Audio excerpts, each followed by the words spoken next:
दोस्तों, इस बात से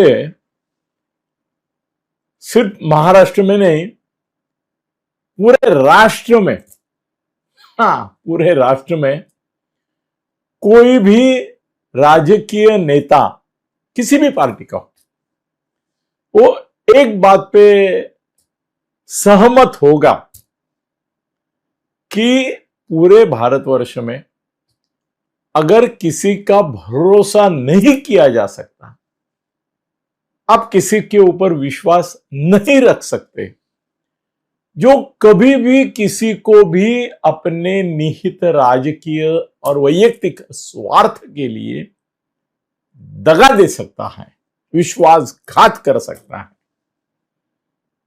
ऐसा अगर कोई बड़ा नेता है तो एक ही नाम कश्मीर से कन्याकुमारी तक आएगा और वो होगा शरद पवार, शरद पवार, शरद पवार। देखिए किस तरह से उन्होंने बार बार ये कहा कि अभी मैं चुनाव नहीं चाहता लड़ना, अभी मेरी उम्र हो गई, फिर भी पूरी व्यूह रचना करके महाराष्ट्र में महाआघाड़ी और नेशनल लेवल पे एनडीए, इनको उन्होंने मजबूर किया कि आपको मुझे ही उम्मीदवार करना होगा। अब कांग्रेस की ये मजबूरी थी कि राष्ट्रवादी शरद पवार और उद्धव ठाकरे, इनको नाराज करके वो महाराष्ट्र में राजनीति अभी के दौर में नहीं कर सकते, और शरद पवार को विरोध करके देखते हैं, एक एक पार्टी की मजबूरी भी देखने लायक है कि कांग्रेस में आपस में कहां मेल है।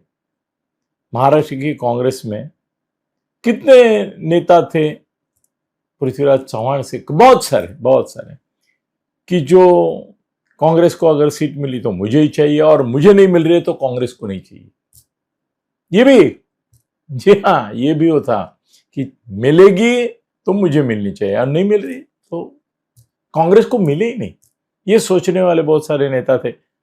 तो कांग्रेस को सीट मिलती भी थी तो उनकी आपस में नहीं बनती थी, उनके पार्टी के वोट्स टूटते थे और उनका उम्मीदवार गिर जाता था, ये भी बात सच है।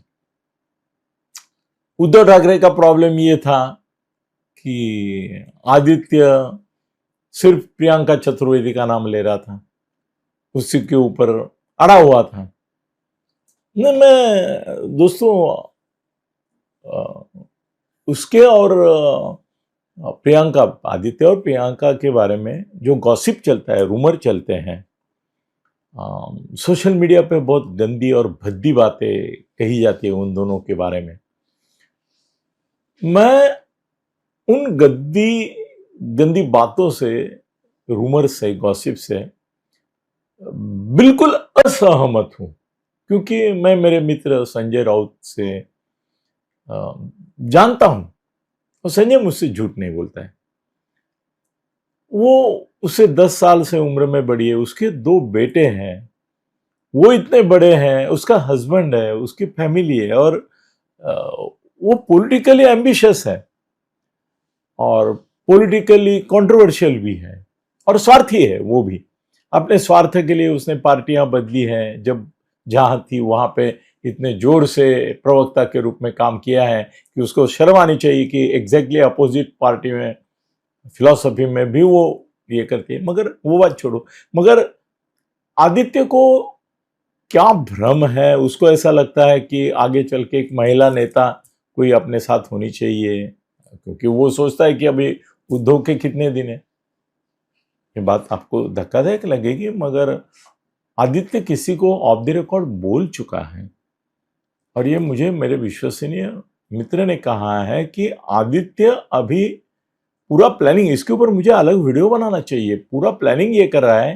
कि उद्धव पॉलिटिक्स में एक्टिव नहीं होंगे, थोड़ा संभाल के शब्द का यूज करता हूं मैं, नहीं होंगे, तो उसकी राजनीति किन लोगों के आधार पर चलेगी? जो उससे लॉयल होंगे, उद्धव से नहीं, उद्धव से नहीं। क्योंकि ये अनिल परब, अनिल देसाई, सुभाष देसाई वगैरह जो लोग हैं, उनके ऊपर आदित्य का भरोसा नहीं है। उसको लगता है कि ये सब उद्धव के हैं।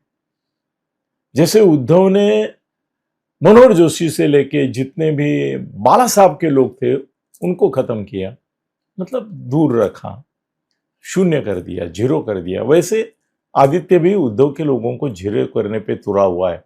उसके वरुण सरदेसाई से लेके नई एक उसने टीम बनाई है उसके, और तो वो भी नहीं था, तो शिवसेना के पास भी ऐसा कोई अच्छा उम्मीदवार नहीं था तगड़ा, तो दोनों की मजबूरी थी, ये बात सही है। मगर और एक बात थी कि देवेंद्र फडणवीस ने बहुत अच्छी चाल चली थी, जो मोदी और शाह के कहने के बाद ही उन्होंने की, इसकी मुझे जानकारी है।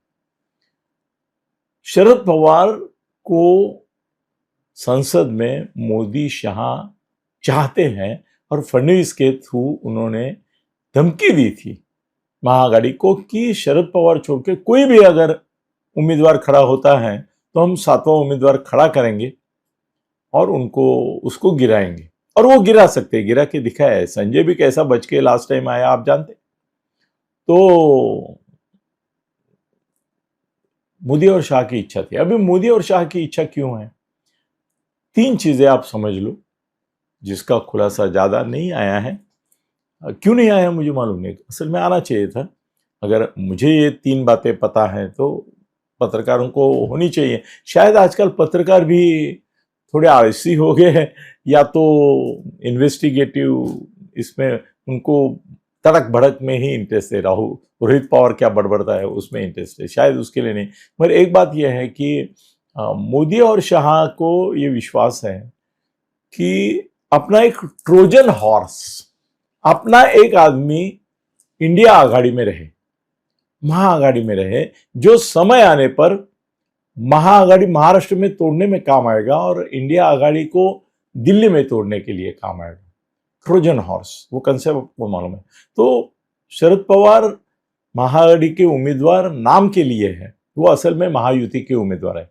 वो मोदी शाह के उम्मीदवार है, वो फडणवीस के उम्मीदवार है। फडणवीस नहीं कहना चाहूंगा क्योंकि नेशनल पॉलिटिक्स है, तो वो चाहते हैं। दूसरी बात एक ऐसी है कि अगर विलय हो जाता, अजित दादा थे और विलय हो जाता था, तो शरद पवार तैयार हुए थे अजित दादा के साथ बीजेपी के साथ जाने के लिए, थे ना। तो इनडायरेक्टली असल में महायुति के ही वो उम्मीदवार है, वो उनकी मानसिकता बीजेपी के साथ जाने की थी। है तो सुप्रिया केंद्र में ये बनेगी मिनिस्टर, रोहित पवार ये बनेगा, ये सब मामला कैसे आगे बढ़ा था? खुद अजित दादा ने बोला है कि ये मामला सेट हो गया है, वो हमारे साथ आएंगे, विलीन हो जाएंगे और फिर बाद में सुप्रिया को बनाएंगे। तो यहां तक पहुंचे हुए थे, तो मतलब मन से वो बीजेपी के साथ जुड़ गए हैं। ये भी अच्छा था बीजेपी के लिए, ये कभी भी जाएंगे और उनकी पार्टी अलग है। बीजेपी इतना भी ये कर सकती है कि अजित दादा के लोगों के साथ साथ शरद पवार के लोगों को भी एडजस्ट कर लेगी, करेगी ना, क्यों नहीं करेगी? उनको उनके 8-9 खासदार है, वो चाहिए, सांसद है वो चाहिए, तो करेगी।